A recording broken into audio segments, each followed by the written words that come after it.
So we were discussing about the laws which a chemical reaction follow while uh, reacting when the two or more than two substances react. In my previous lecture, we have already discussed that why do the substances combine? The substances combine to achieve the octet. What happens when the one substance react with the another substance? What they tend to do is that some who is having extra electron, they will tend to lose the electron to achieve the octet. Some elements, some atom which are having which are deficient of electrons so that they can achieve the octet, they will accept, and some will tend to share the electron. The basic idea of reaction is that they need to achieve the octet. But while once the substances react, they will follow, it is not that they will not follow any kind of rule. Once the substances or when the substances are reacting, what they will tend to do, they will tend to follow the certain laws. And what are the laws? There are three laws which are to be followed by a chemical reaction when the chemical reaction is taking place. But in class 9th, we have to discuss only about two laws, and one law we will discuss in the class 11th. Right? So here the first law which the chemical reaction will follow is what is said to be as law of conservation of mass, or it is also known as law of indestructibility of matter. Indestructibility of matter. As you know, law of conservation of mass say that mass can neither be created nor it can be destroyed. So this is what a chemical, what the atoms follow during the chemical reaction. That I can prove it through the activity where I have in my previous lecture I discussed about that we are having a flask that is called as conical flask. Okay, this type of flask which is a long necked flask and conic section is at the bottom. In that flask, what we are going to take up is sodium carbonate. What we are going to take up is the sodium carbonate. Okay. Then in a small test tube like this, we will fill up HCl in it and will place it in the conical flask with the help of a thread. But it needed to be placed in such a manner that it should be tilted. The contents, the inner contents of the test tube should not come in the contact of the sodium carbonate. It means you have to keep the test tube in a tilted manner so that the inner contents, what is the content present in the test tube? It is HCl. The content which is present in the test tube is HCl. We have to keep it in the tilted portion, tilted manner, so that the inner contents of this test tube will not come in the contact of Na2CO3, that is sodium carbonate. Okay. Then what we need to do, we need to plug the mouth of this cork with the help of cork. We need to plug the mouth of this conical flask, and we need to plug the mouth, or we need to just close the mouth or close the neck of this conical flask with a cork, right? So that nothing can escape out from this system. if we are creating a system, nothing should escape out from this system. Okay, then what we need to do, slowly we need to lose the thread. Once we lose the thread, what will happen? This tube, this test tube, which is in the tilted manner, will, the contents of this test tube will slowly mix with the Na2CO3, right? The contents of the test tube will mix with the Na2CO3 and the reaction will take place, right? Once HCl comes in the contact of Na2CO3, sodium carbonate, reaction will take place. Old bonds will break down, new bonds will start forming. Now what will be the reactants? The reactants will be CO2 and sodium chloride. Okay, the reactants will be sodium chloride and CO2. Okay, now we need to first of all understand, before I discuss about the law of conservation of mass, I have told you that the substances undergo the chemical reaction so as to achieve the octet. If already they are in the compound form, that means they have achieved the octet. For example, HCl, it is already in the compound form. Now again, why they need to undergo the reaction? They are, when we make them to react with each other, what will they do? The old bonds will break down and the new bonds will form. How? Those elements will get combined, those who are having their affinity towards each other, means जिसकी जिसके साथ ज्यादा दोस्ती है वो उसके साथ अब नया बॉन्ड बनाएगा, right? Now this is when we write down the chemical reaction. When we write down the chemical reaction by means of, when we write down the chemical reaction by means of symbols and formulas, symbol and formula, this is what we call as chemical equation. So what we call it as chemical equation. When we write it down, when we write down the chemical reaction by means of symbol and formula, we call it as chemical equation. Now you can see that there are the contents which I have written on the left side of the arrow, and there are contents which I have written on the right side of the arrow. The contents which I have written on the left side of the arrow are called as reactants. That is those substances which will react. Those substances which will react. And those which are written on the left side, they are called as product. They are called as products. Right? Those contents which are written on the left side, they are called as reactants, and those which are written on the right side, they are called as products. Now what is the significance of this arrow? ये arrow का importance क्या है? The significance of this arrow is that it shows that reactants will react, these two reactants or the three reactants will react and they will form these substances. This gives us the direction of reaction.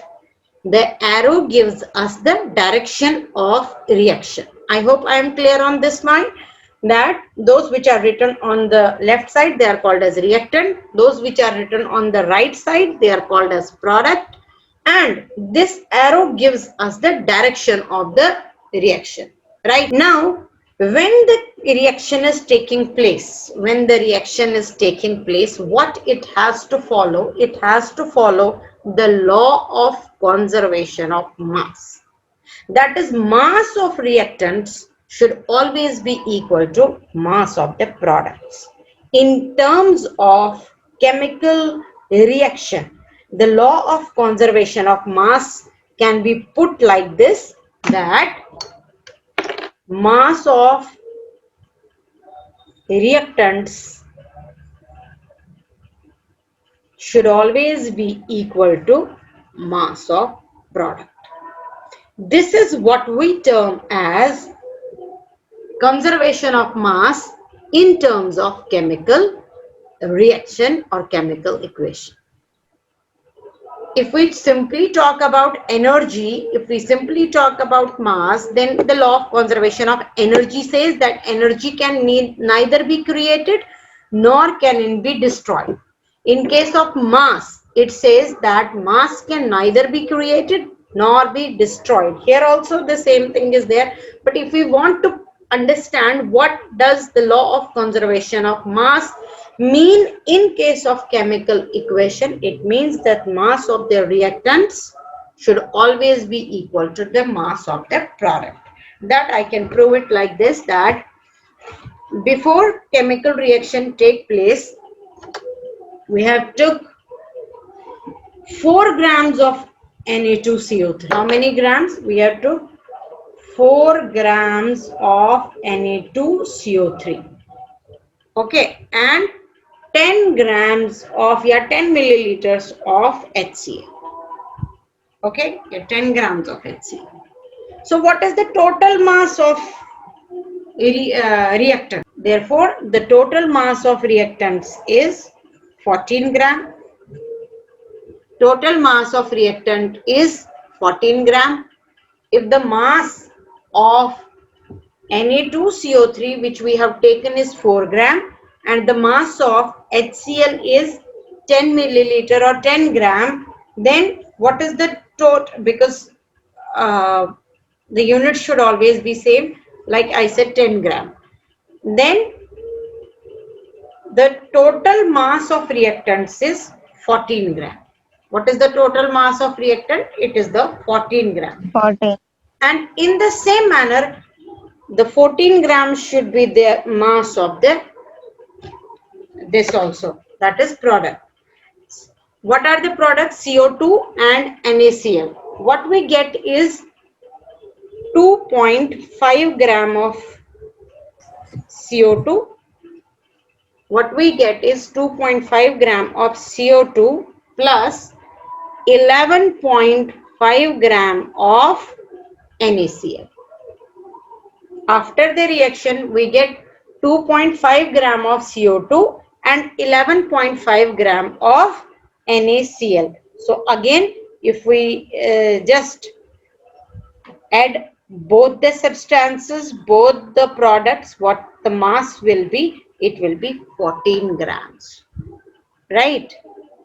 So from this experiment, we can conclude that whenever the chemical reaction will take place, it will follow the law of conservation of mass. Even you must have seen that when the two or more than two substances react to form the new products, what we tend to do is always we tend to balance the reaction. What is balancing the reaction? Number of atoms of reactants should always be equal to number of atoms of the product. That is why the reaction should always be balanced, right? But this is also why we tend to balance the reaction. This is also in accordance with the law of conservation of mass. For example, if I burn the magnesium ribbon, if I burn the magnesium ribbon, okay, if I burn the magnesium ribbon, what will happen? Magnesium will get combined with oxygen to form magnesium oxide. Okay, MgO. I have told you that a reaction always follow the law of conservation of mass, that the number of atoms on the reactant side should always be equal to the on the left hand side, right? So what is the number of atom present on the right hand side? Reactants. Here, if nothing is written, then it is 1 magnesium. 1 magnesium and how many atoms of oxygen? 2 atoms of oxygen are there. 1 magnesium and 2 atoms of oxygen. This you will understand properly in class 10th, because there we will tell you how to balance the chemical reaction. But just to give you an idea that a chemical reaction will also needed to be balanced. A chemical reaction also needed to be balanced. So why it needed to be balanced? Because it has to follow the law of conservation of mass. Okay, here on the product side, we are having only one magnesium and one oxygen. So what I will tend to do, because here there are the two atoms of oxygen, I will tend to multiply. Once you multiply it with 2, there will be 2 magnesium and 2 oxygen. Again, here also there I will multiply with the 2. So here now the reaction is balanced. Why the reaction is balanced? Because we are having 2 magnesium, 2 oxygen, 2 magnesium and 2 oxygen. This also, why we balance a chemical reaction? Because chemical equation, because it follows the law of conservation of mass. And I hope, okay, you must be able to understand that what is law of conservation of mass. That is, mass of reactant on the mass of reactant should always be equal to the mass of the product, which I have made it clear by taking the example of sodium carbonate and HCl. Each and every reaction follows this law, that is law of conservation of mass, right? Now I need to now we will be proceeding with the next law, that is second law. What is second law? Second law is law of constant proportion. Second is the law of constant proportion. What does law of constant proportion says? It states that in a chemical compound, the elements are always present in a definite proportion by mass. Whatever be the chemical compound, whatsoever be the chemical compound, what's the compound? Where the two or more than two reactants combine to form a single product, right? NaCl is a compound, H2O is a compound, any H2O2 is a compound, right? So second law says that this was proposed by Joseph L. Proust. Second law, which a chemical reaction will follow, was proposed by J. L. Proust.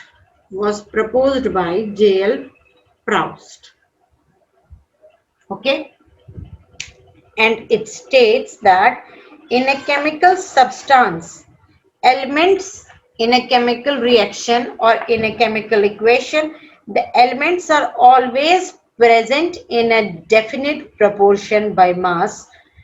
The elements are always present in a definite proportion by mass, or I can say it in a very simple manner that in a chemical compound, the elements, whatever are the elements which make up the chemical compound, they are always present in a definite proportion. That means we will not be able to make any kind of change in their proportion, because they always combine together in a definite proportion. If they will not combine in a definite proportion, then they will form the mixture, and mixture doesn't have a fixed formula. So whenever we talk about a compound, the elements which make up the compound, they are always present in the fixed proportion. For example, if I talk about water, water comprises of two atoms of oxygen and hydrogen and one atom of oxygen. Let me tell you that there is a mass associated with the elements, and that is called as atomic mass. Atomic mass of hydrogen is 1, and that of oxygen. Atomic mass of oxygen is 60. 2. That means one atom of oxygen will have atomic mass of 16 units, and one atom of hydrogen has mass of 1 unit, right? So in H2O, how many atoms are present? There are 2 atoms of hydrogen are present. So what is the atomic mass of hydrogen in H2O? The atomic mass of hydrogen in H2O is 1 into 2. Why? Because there is 1 is the atomic mass of hydrogen, but there is not 1 atom, there is 2 atoms. So it is 2 is 2. How many atoms of oxygen are present? Only one atom of oxygen is present, and the atomic mass of oxygen is 16. So it is present in the ratio of 2 is to 16, or if I just divide it, then what will happen? If I will get 1 is to 8. It means that the ratio of H2O should always be equal to 1 is to 8. They should always combine in the ratio of 1 is to 8. It means that if I am having 9 gram of water, if I have 9 gram or 100 gram of water, if I am having 100 gram of water, 10 gram of oxygen and 80 gram of okay, if I am having 100 gram of water, then once I pass the electricity through it, and electrolytic decomposition will take place where the hydrogen will get separated from the oxygen. What should be the ratio in which we will obtain the hydrogen and oxygen? What should be the ratio? The ratio of hydrogen to oxygen should be 1 is to 8. The ratio of hydrogen, that is, we should get the 11 grams or of hydrogen, and then what should be the rest? If I take 100, then 89. 89. 89 grams of oxygen, so that the ratio will always be equal to 1 is to 8. 11 is to 18. In the same manner, if I am having 9 gram of water, then what will I get? I will get, on decomposition, I will get 1 gram of hydrogen and 8 grams of oxygen, because they will combine in the ratio of 1 is to 8. In the same manner, ammonia, there is the one more example of ammonia, that is, whatever be the elements, and if it is a formula of a compound, the elements which are involved in the formation of the compound, they are always combined in fixed ratio.